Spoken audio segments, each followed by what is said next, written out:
국회 운영위원회가 오늘 이 정윤회 문건 유출과 관련해서 청와대 보고를 받았는데요. 돌발 상황이 벌어졌습니다. 김영한 청와대 민정수석이 김기춘 비서실장의 국회 출석 지시를 거부하고 사퇴 의사를 밝힌 겁니다. 김 비서실장은 대통령에게 김영한 수석의 해임을 건의했는데요. 여야는 청와대 기강이 완전히 무너졌다고 질책했습니다. 김웅래 기자입니다. 청와대 문건 유출과 이선 실세 의혹을 규명하기 위한 국회 운영위원회. 당초 여야 합의에 따라 김기춘 비서실장과 이재만 총무비서관 등이 나왔습니다. 하지만 야당은 공직기강 비서관을 관할하는 민정수석 비서관의 출석을 강하게 요구했습니다.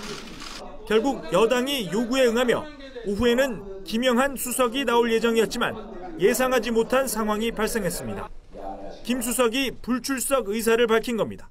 이후 직속 상관인 김기춘 비서실장이 직접 전화를 걸어 출석을 종용했지만 김 수석은 어차피 사표를 낼 텐데 왜 나가야 하느냐며 지시를 따르지 않은 것으로 전해졌습니다.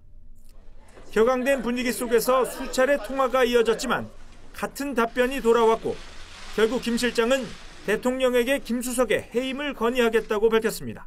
비서실장이 지시한 데 대해서 공직자가 응하지 않는다면 강력한 응분의 책임을 물어야 한다고 생각합니다. 사표를 받고 해임하도록 건의하겠습니다. 야당은 중책을 맡은 민정수석이 직속 상관의 지시까지 거부한 상황이 황당하다며 청와대의 지휘 체계가 완전히 무너졌다고 비판했습니다.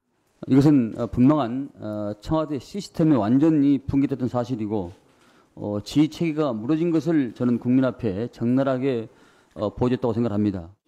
여당 역시 인사권자인 대통령의 결정도 없이 청와대 수석이 사표를 운운하며 국회 출석까지 거부한 건 있을 수 없는 일이라고 질타했습니다. 공직자로서 사퇴하는 그 순간 이후라도 성심성의껏 최선을 다해서 업무를 집행하는 것이 공직자의 자세이고 정윤회 사건에 이어 민정수석의 항명이라는 초유의 사태가 빚어지면서 청와대는 물론 여권 전체가 적지 않은 충격을 받은 모습입니다. 앞으로 청와대 인사 시스템에 대한 야당의 공세는 물론 여권 내부의 인적 쇄신 요구까지 더욱 거세질 것으로 전망됩니다. YTN 김웅래입니다.